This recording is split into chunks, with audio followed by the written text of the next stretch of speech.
Hello, everybody. It's so excited to be here again at the World Academy of Productivity Science Knowledge Sharing Forum, season 6.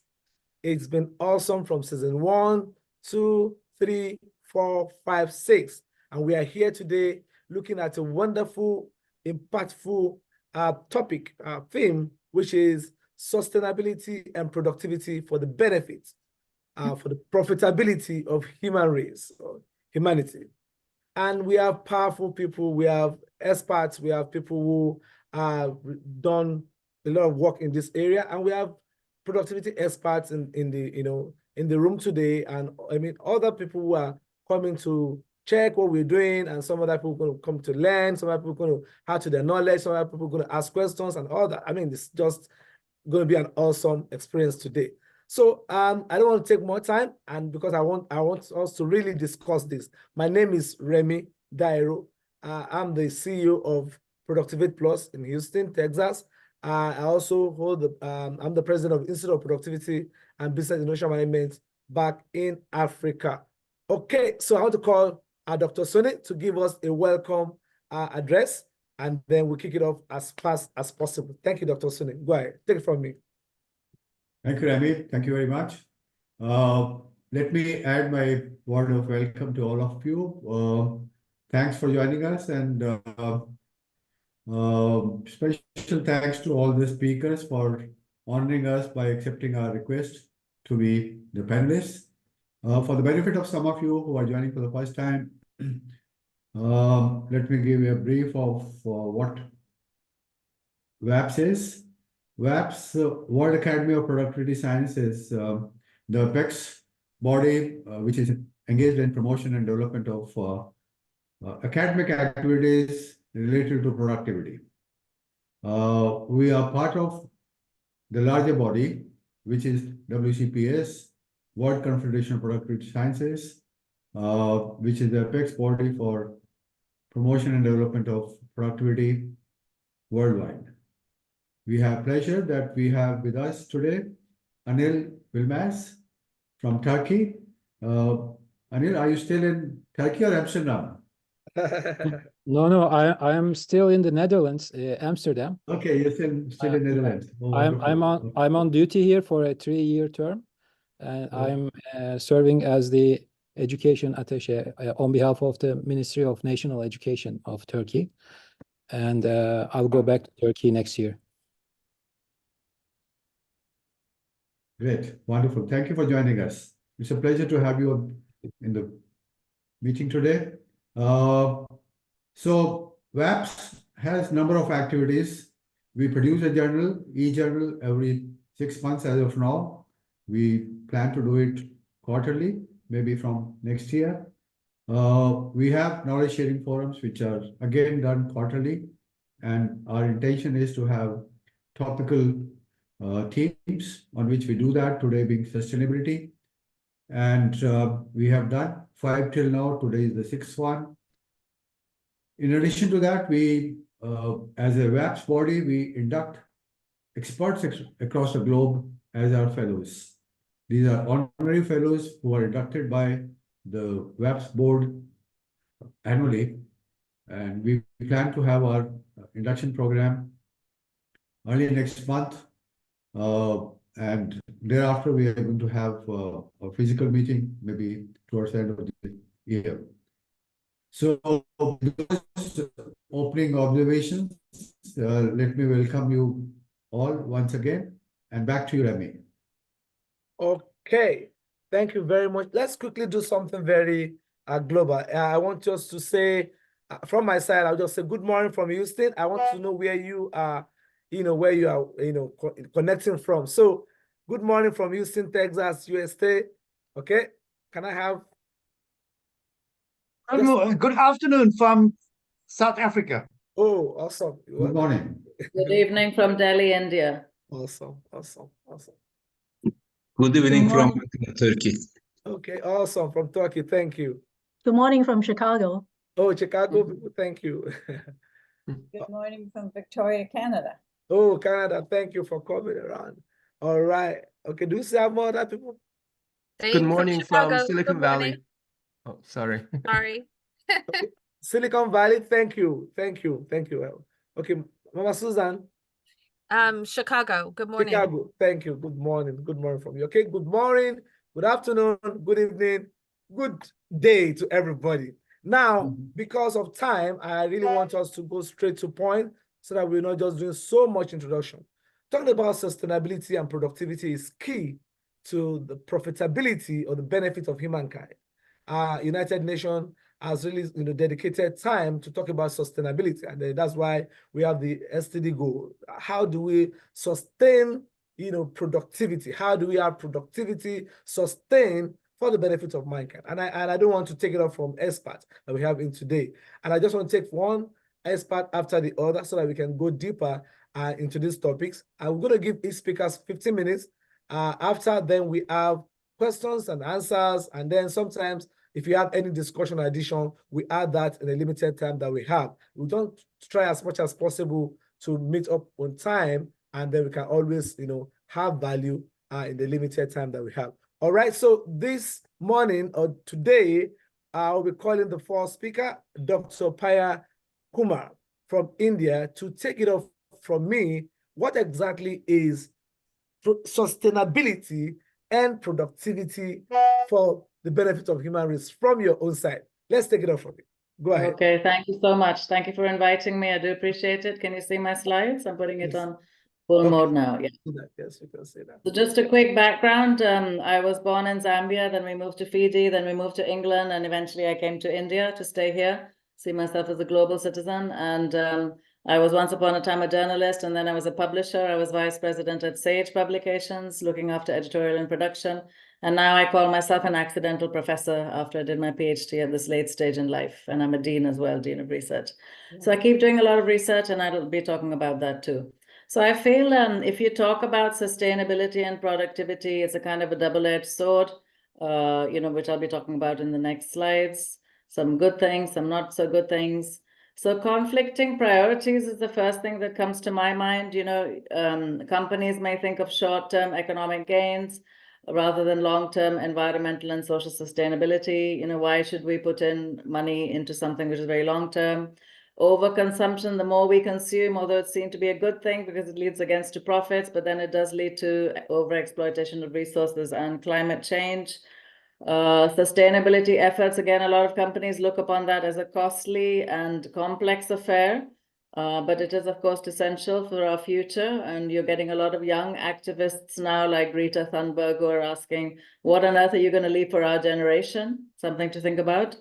Countries, they have their own interests. And obviously, if you talk about sustainability and productivity, it's about the whole world, isn't it? You can't just have a little few countries talking about sustainability and not others.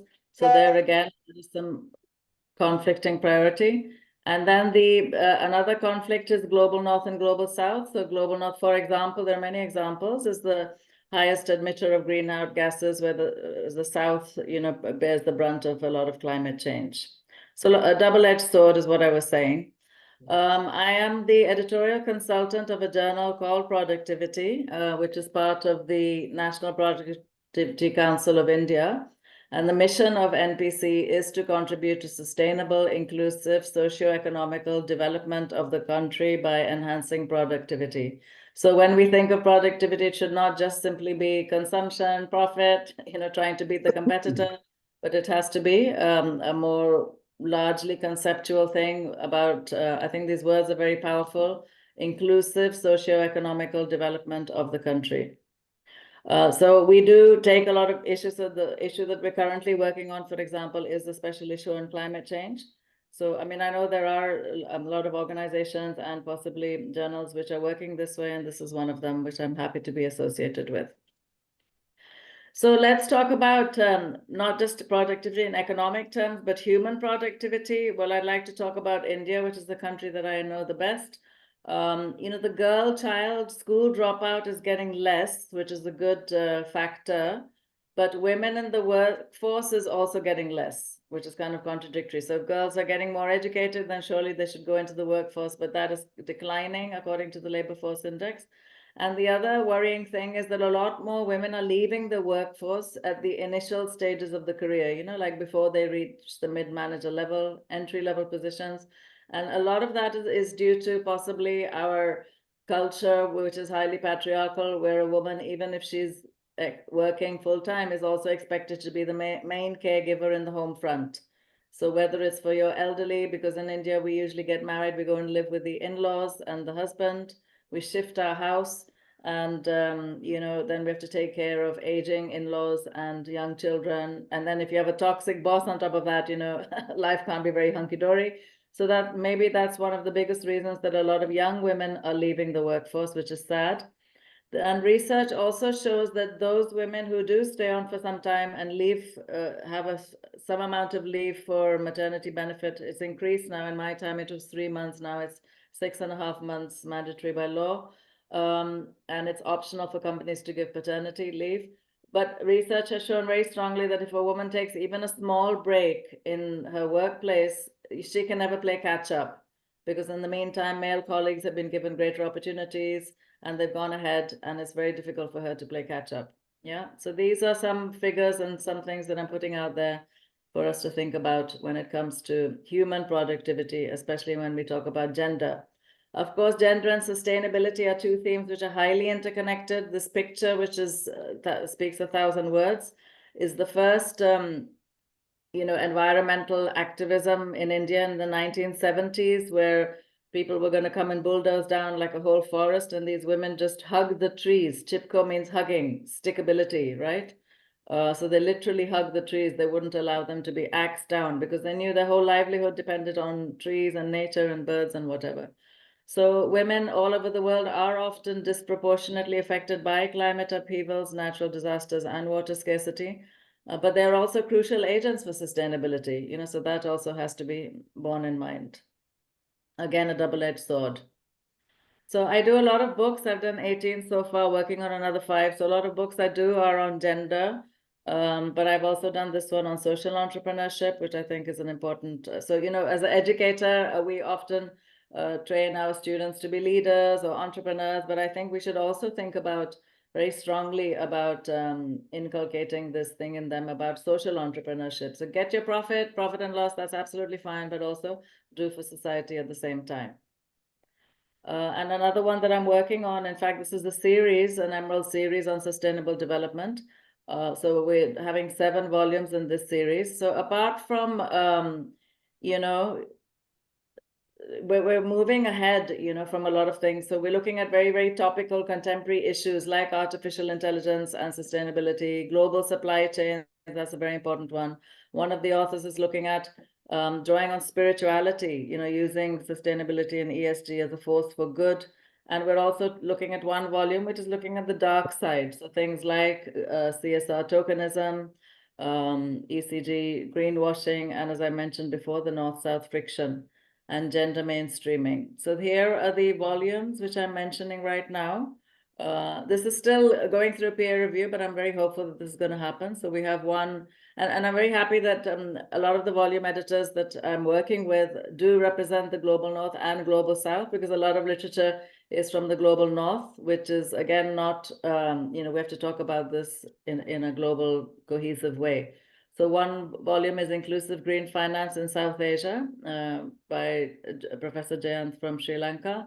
Then we have Sustainability Business as a Force of Good. So apart from the business case for doing sustainability and productivity, Professor Chris Laszlo is arguing it's also a force for good, for well-being. And we need to look at that. We should not just look at profits, but people as well. Dark Side of ESG and Sustainable Development, Tapping Artificial Intelligence. This is by 2 Vienna University professors. And I'm just closing my, I just got a few more slides. So number 5 is the Global Supply Chain by a professor in India and a professor in Chile. Number 6 is Gender Mainstreaming and Transformation by 2 professors in India. And the 7th is Tourism, Hospitality, and Sustainable Development by some professors in India and US. So very happy and delighted to be doing this. And I don't know when you want the question and answers to take place, but I'm pretty much done with my talk. Thank you again. Thank you for your time. Wow. Thank you. Thank you. Thank you, Dr. I think I wanted to share this because I was quickly rushing to get you on board. I would have, shared your profile, which I thought that you already done justice to at the front. But then let me quickly just show the participants something about you that they need to know. All right, so just a minute. That was You can awesome. cut it short. You don't need to make it too.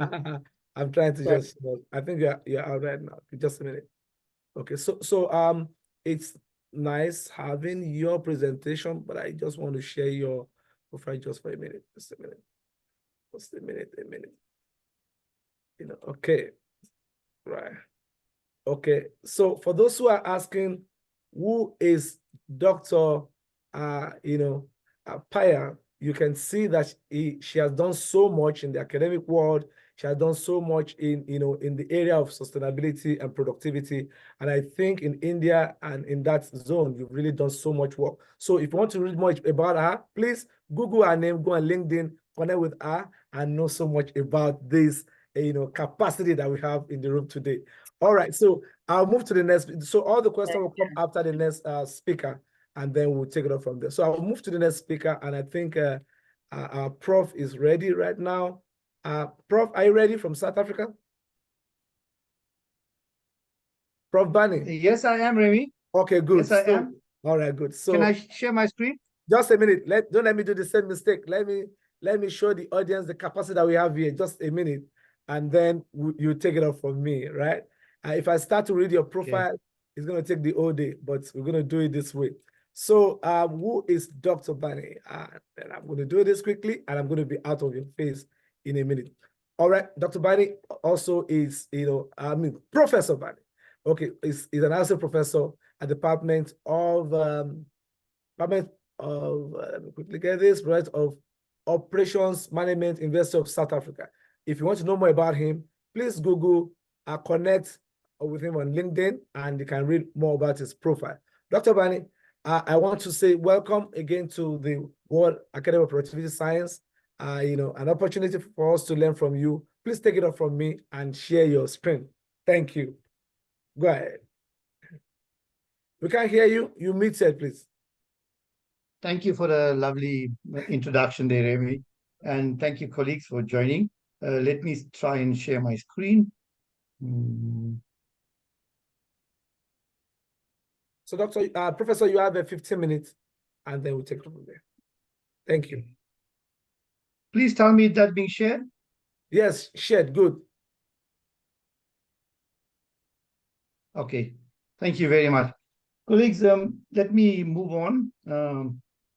Thank you, firstly, to WAPS for the opportunity to speak at our KSF. These forums, I think they're very, very beneficial. I come from industry initially.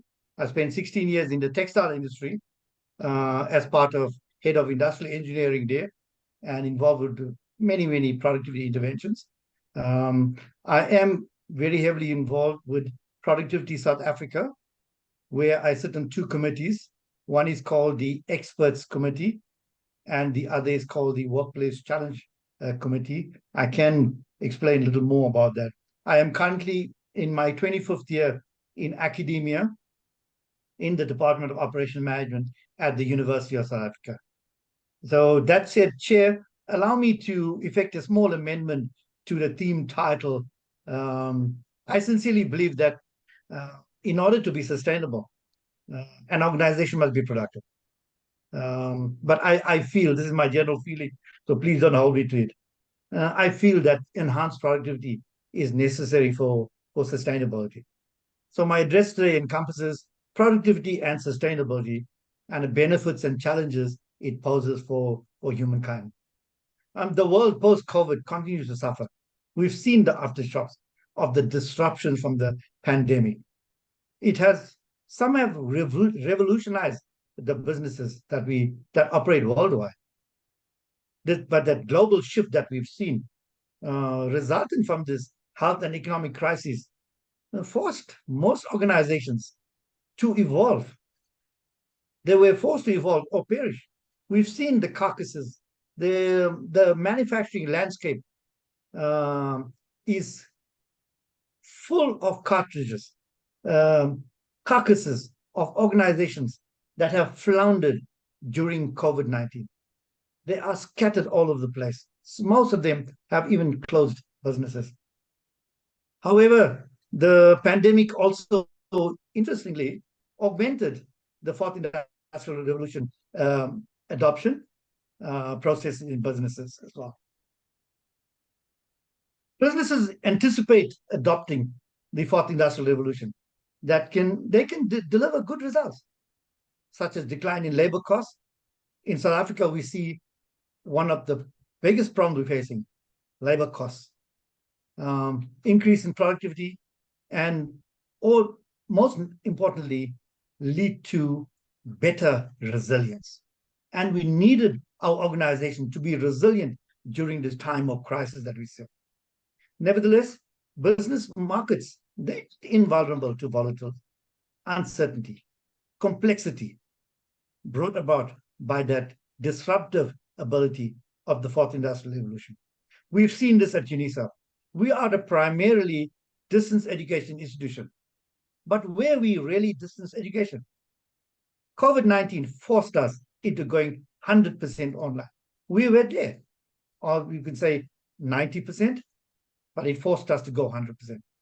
Henceforth, I sincerely believe that productivity and sustainability in the fourth industrial revolution has become a research topic of interest to many researchers. Let me tell you, there's talk already of the fifth industrial revolution. But however, let me not redefine productivity in the presence of our esteemed professionals. However, I just find it necessary to elaborate on the necessity for productivity enhancement and the subsequent sustainability of organizations and the benefits of humankind.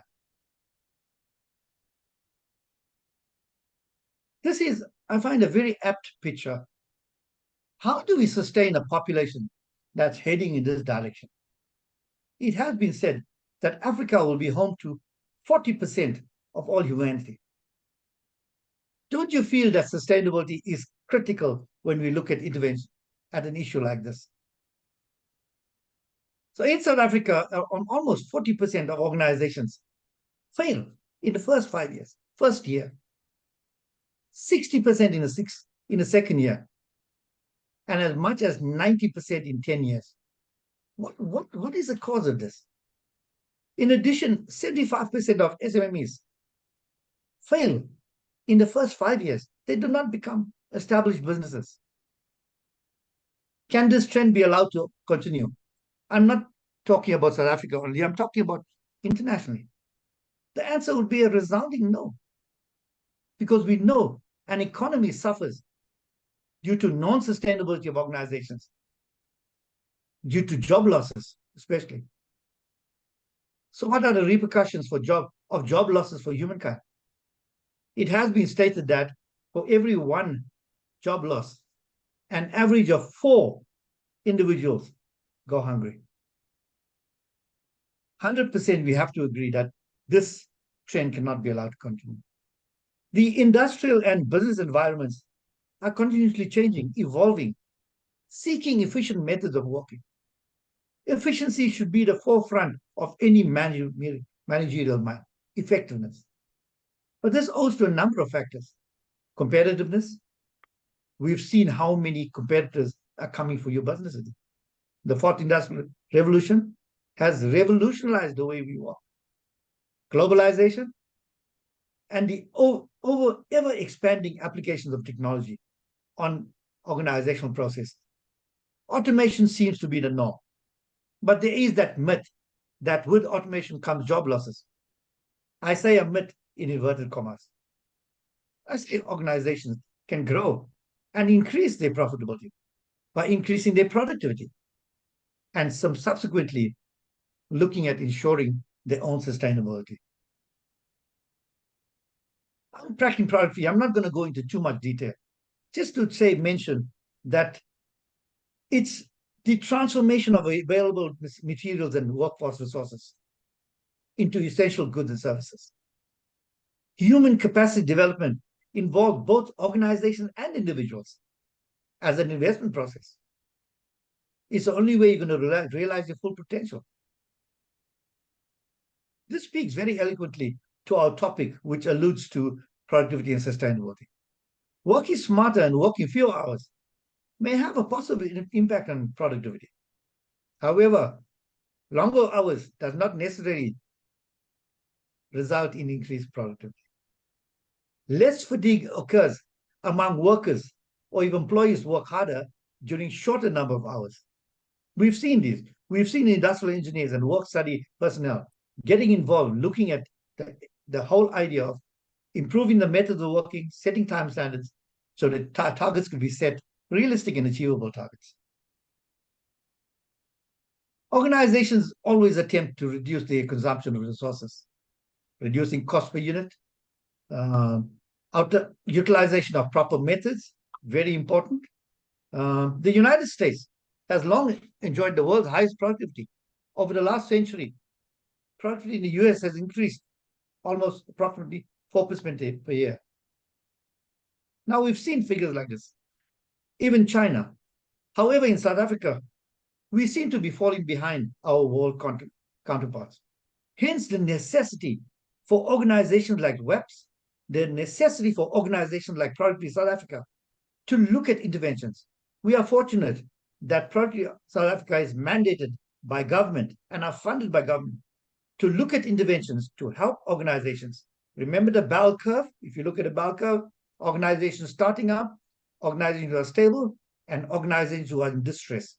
We look at all of them to see what interventions can we implement to keep them sustainable. It's critical.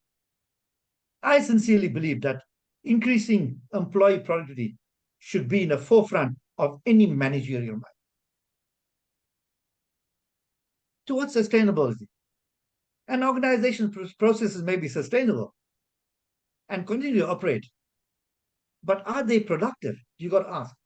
Will this eventually lead to an organization not being sustainable? Ponder on this. The major cause of organizations getting into trouble with manufacturing is a tendency for many managers to accept simplistic notions in evaluating performance. We need to have dedicated target monitoring processes to handle this. Therefore, industrial engineering work study techniques can be very instrumental in helping to do this. I say one of the main weaknesses of current performance management systems used by organizations is they adopt a narrow, unidimensional focus, and that can tend to lead to problems. Organizations need to beat their competitions with superior operations using its people, its assets, its technologies to compete more effectively.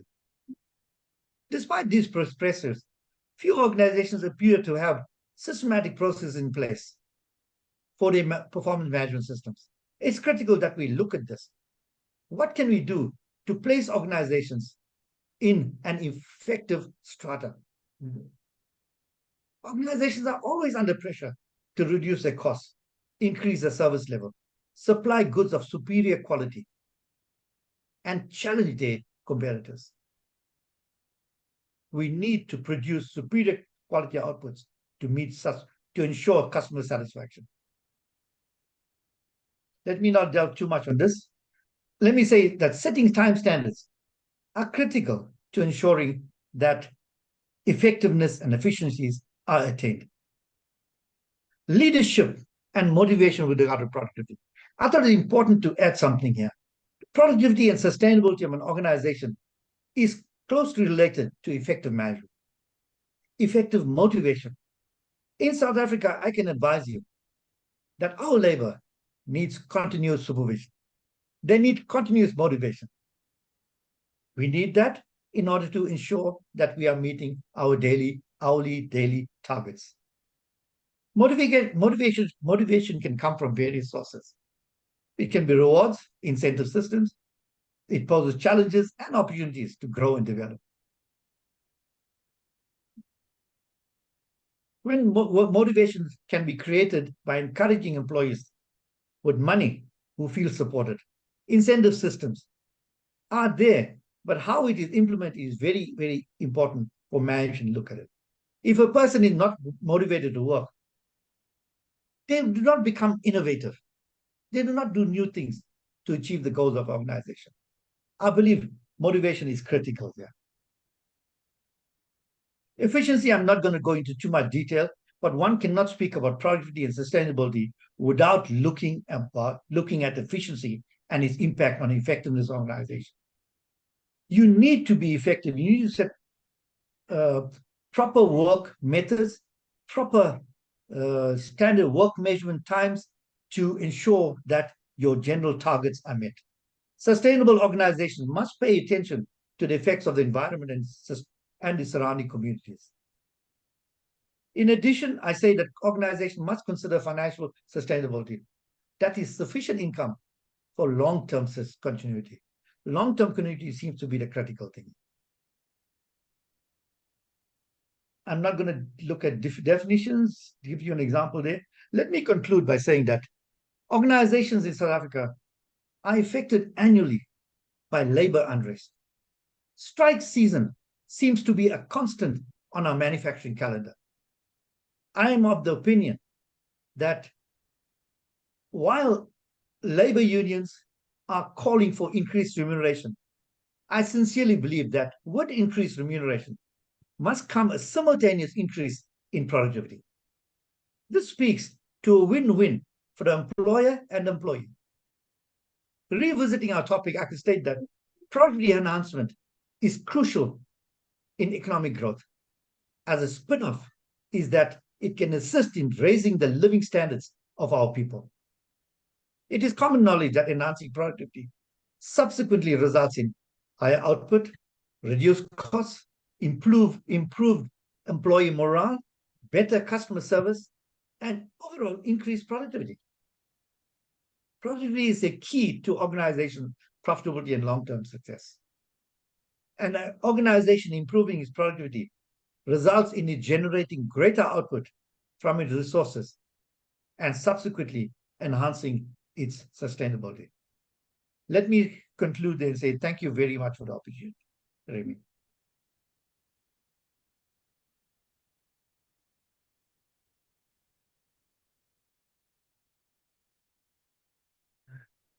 Wow, wow, wow, wow. Thank you very much, Professor Bani.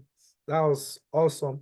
And I think I should ask our speakers to please, you're going to give us those materials to share with our participants, if you don't mind, so that people can go further to study those materials and then learn more, because you can't get so much in 15 minutes, but that was awesome. Thank you very much. So I'm going to ask my questions quickly, one question each. Then I will open for our participants to ask questions. So if you have questions, please, can you drop it in the chat in the room? And then if you want to raise, I would rather want you to drop the question.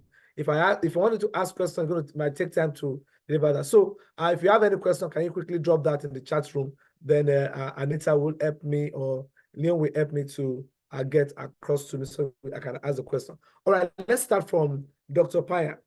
Dr. Paya, I want to ask, I know you talked about, the women productivity dimension in India. And if I remember, the World Academy of, the World Confession of Productivity Science talking about C, productivity defined as social, impact to the society, productivity that is economic to, valuable to society, and the other E is environmental, to the society. So let's look at the place of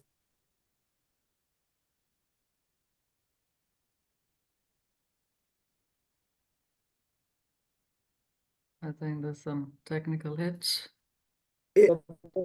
to the path of the old productivity, so to say, the productivity of getting things done, push things. But today, it's like things are happening in like this. So what is the role of innovation? What is the role of innovation? So yeah, I mean, innovation apparently makes things more efficient, and you have to keep upskilling yourself in order to be. We teach our students, but we don't know what they're teaching them for, because by the time they get into the job market, there may be jobs that we don't even know exist at this moment, right? But I would like to add, Remy, if I can, that this definition that you gave of productivity, I feel very strongly that we also need to add well-being. You Mm, can't good. segregate the two, right? Because, the earlier school of thought was that, your workers, your employees, they're very productive, and then you give them bonuses, and then they're happy. But I think more and more researchers are realizing you have a happy workforce, productivity will definitely happen, excellence will happen. And like how many times do we constantly spend time on external clients, right? Constantly, like if we get a client call, even in the middle of our lunch, we'll stop eating and things like that. But how do we treat our internal clients, which are our colleagues, our vendors, people who we're in office with for many hours, or whether we might be virtual or whatever it may be, but you're associated with them for many hours. But we don't treat them that well, generally speaking, not as good as external clients. So we really need to keep these things in mind. It's no longer a case of defining productivity that in such a limited way. I personally feel, I think you have to take a much more holistic picture. We're facing things like grand resignation, where people are thinking, should I live to work or work to live, right? So people are questioning a lot of things now, especially the younger generation. And well-being is, I think with COVID and all this, well-being of, especially like mental well-being is becoming a very, very big thing. So we really need to take that into consideration. There's a couple of hands up there. All right. Yeah. Thank you. Don't worry. I'm going to take. Thank you. Let me give my question to Professor Bani, and I'll come back to you. Professor Bani, I know in South Africa there is the issue of labor going on strike, fighting for their, for their interests, and then Aluta almost every time and all that. And that will bring down productivity. What is the role of government or organizational policy, the role of business owners in sustainable productivity for human, kind? Professor Bani, you are muted, please. No, thank you very much. No, 100%. Yeah, we do have, you see, in South Africa, we have very, very radical labor unions. And due to that, nobody's aware why this issue is not being tackled on a very high level. Why is it people are scared to even talk about it? Is it because we are afraid what the labor force will do to us, or what?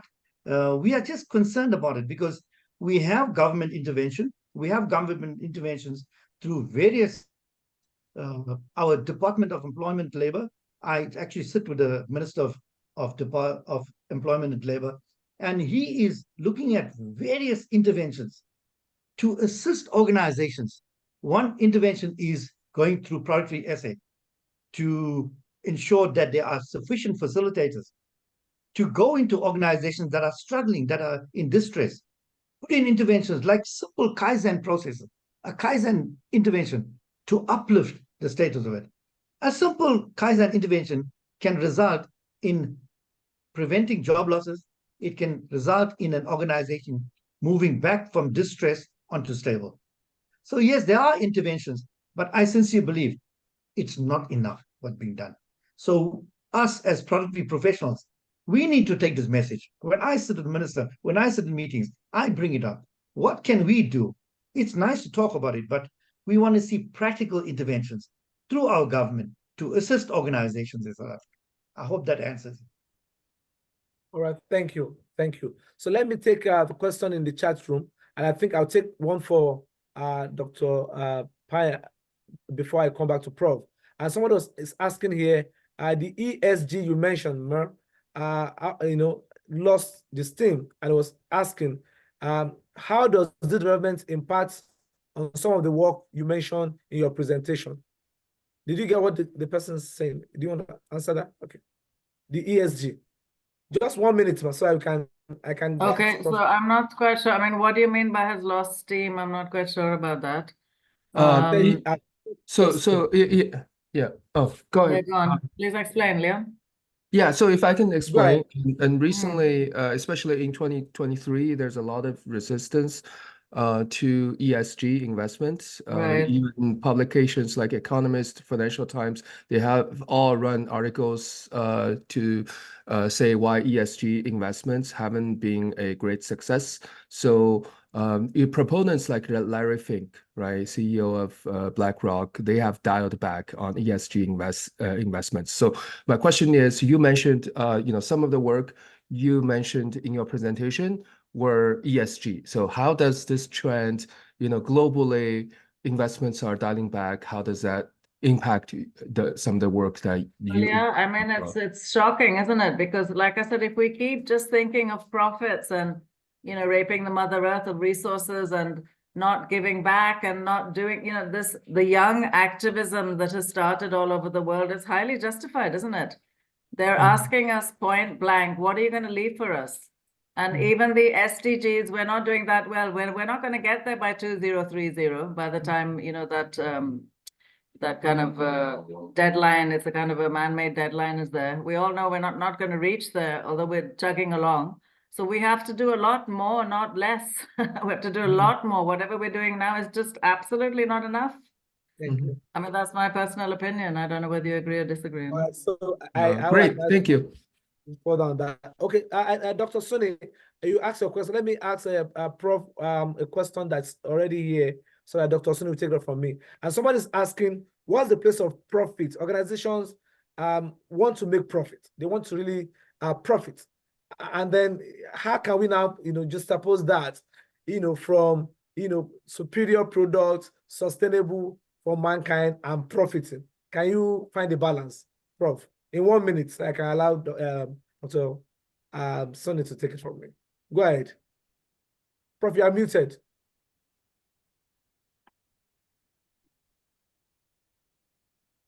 Prof, are you there? You are muted. Okay, Dr. Sonny, you can go ahead. Yeah. I think Thank you, Remy. Thank you. My question is to Dr. Pyle. Okay. Dr. Pyle, you mentioned in your presentation that productivity and sustainability are two swords or two edges of this sword. The issue is that the corporates, the industry, they are basically looking at short-term profits. That's what you mentioned.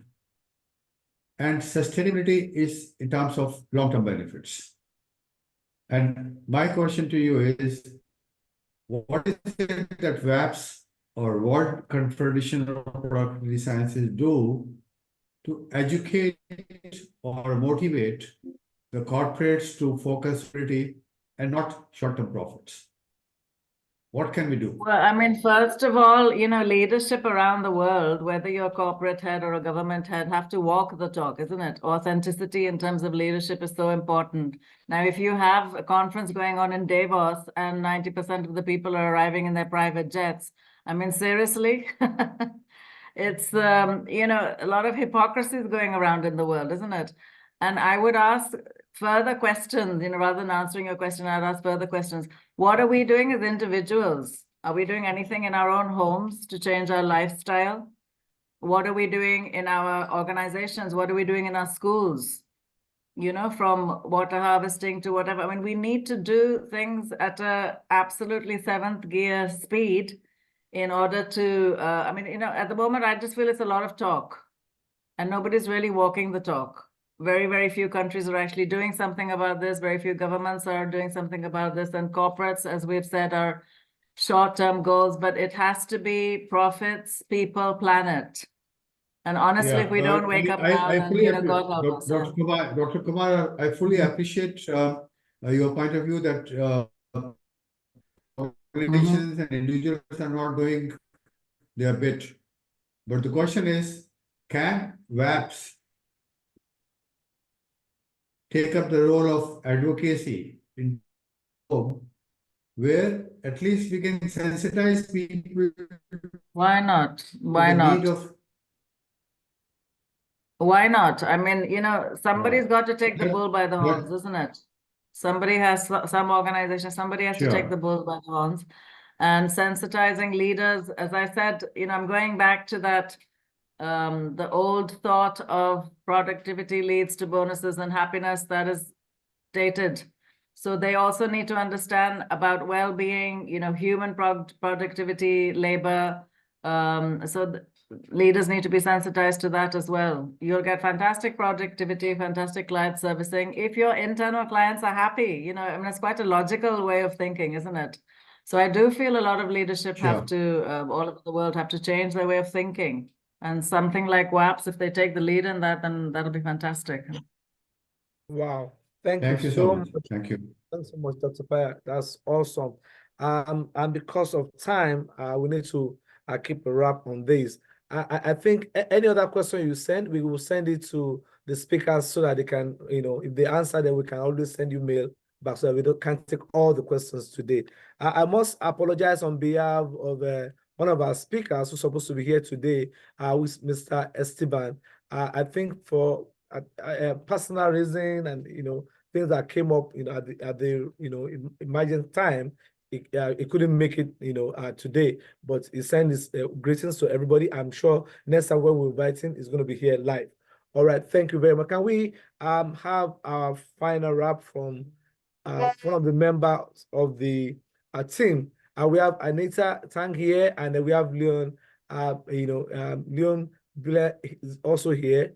And then I'm sure two of them cannot do this together. So I want to call Leon to do a wrap for us, and then we can officially take our photograph for the day, and then we'll close. So Leon, go ahead.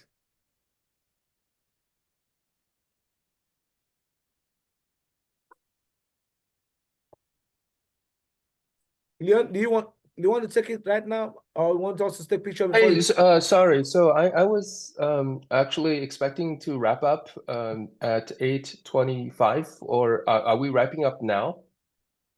Yes, we are wrapping up now. So just give us your speech, then we'll take a picture, and then we are good to go. Remy, if there are some questions, people can maybe have a discussion for another 10 minutes. Okay, we could have more time. Do you have more time to have more questions, right? Yeah, if we have questions, we can take the questions. Okay, so for Professor Bani, can you go back to the question I asked you? How do we balance between investors' profiting mindset and quality product for human sustainability? Investors want profit, right? They want big company. I mean, they want big profit for their investment. And then what do we do about the environment or the products being produced? That's a question I just... No, 100%. No, 100%.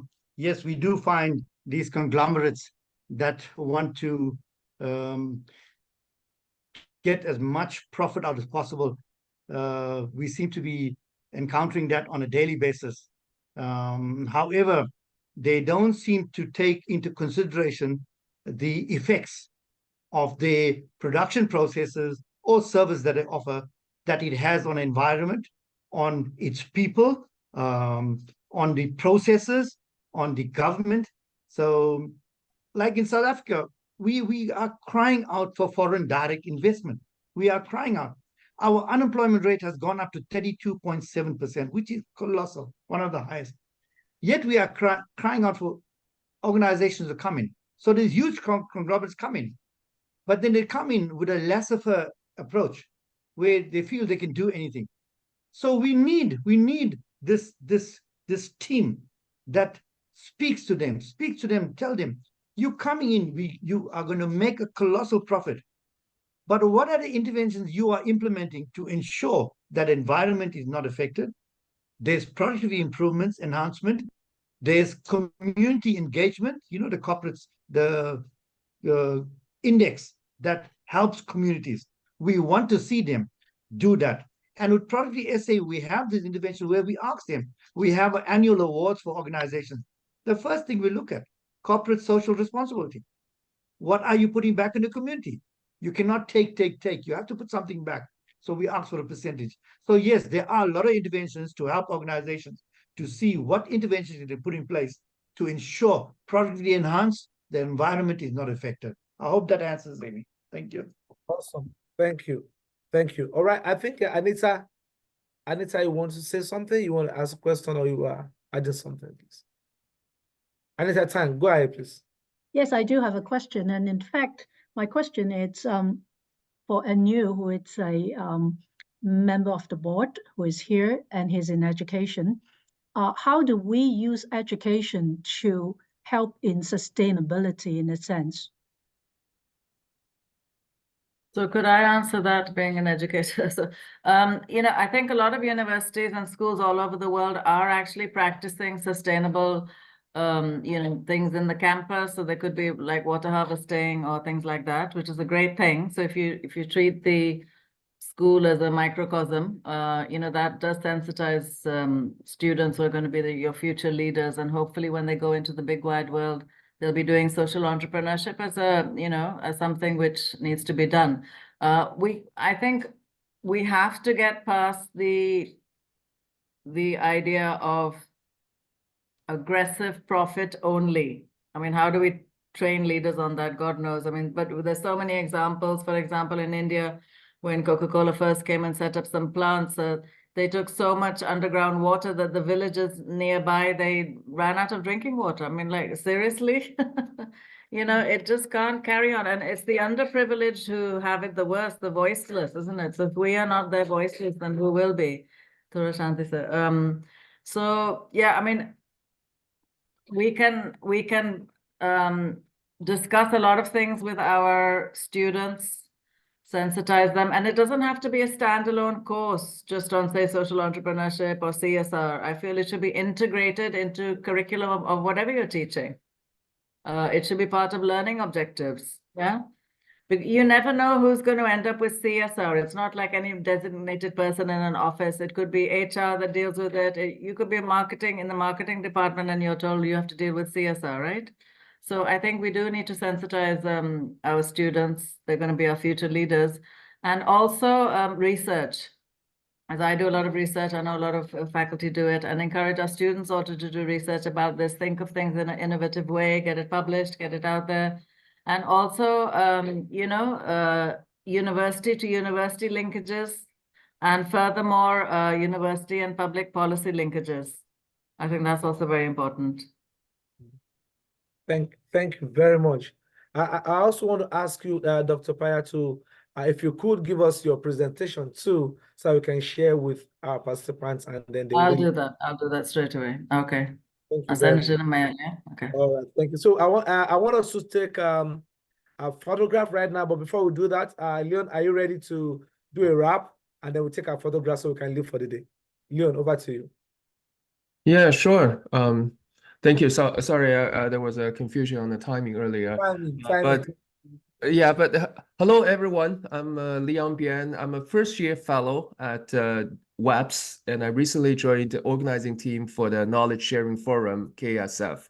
So my daytime job is that I lead product management in cybersecurity at Intuit.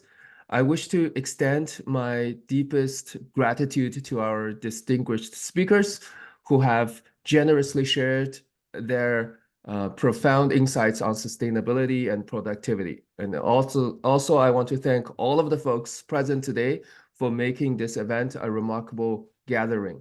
Our next KSF event is scheduled for June, and we will be talking about a very hot topic, AI and productivity. So more details coming soon. You don't want to miss it. So that's my wrap up. Thank you. Thank you very much. Okay, Anita. Thank you. Go ahead. Yes, I have one advertising to make.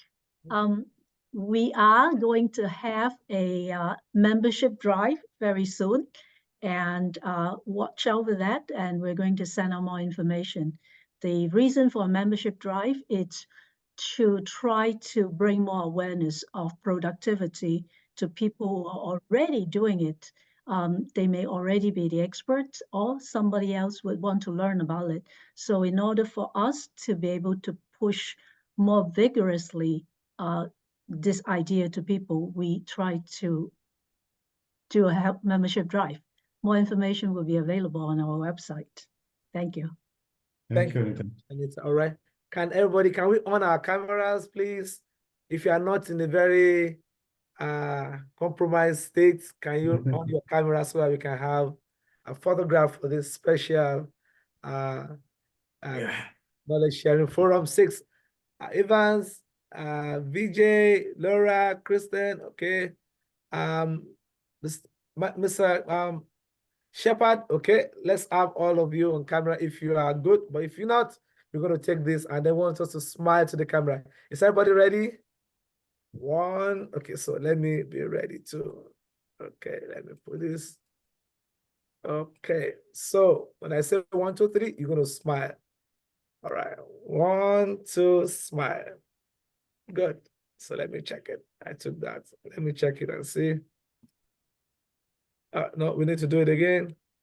All right, 1, 2, smile. Okay, you got it. Thank you very much, everybody. Thank you, Remy, and thank you, everybody. Thank you, speakers. It's been awesome. Thank you. Thank you for having Thank us. you. Thank Thank you. you, colleagues. Thank you. Great. Have a lovely day. Yeah. Bye. Bye-bye. Looking forward to Bye, see you. Anil. Then thank you. Thank you. Bye Thank bye. you and bye. The presentation would be on YouTube soon. Yes. Thank you, Thanks. Anita. All right, thanks. Bye. Thank you. Bye bye. Thank you, everybody. Bye. Bye.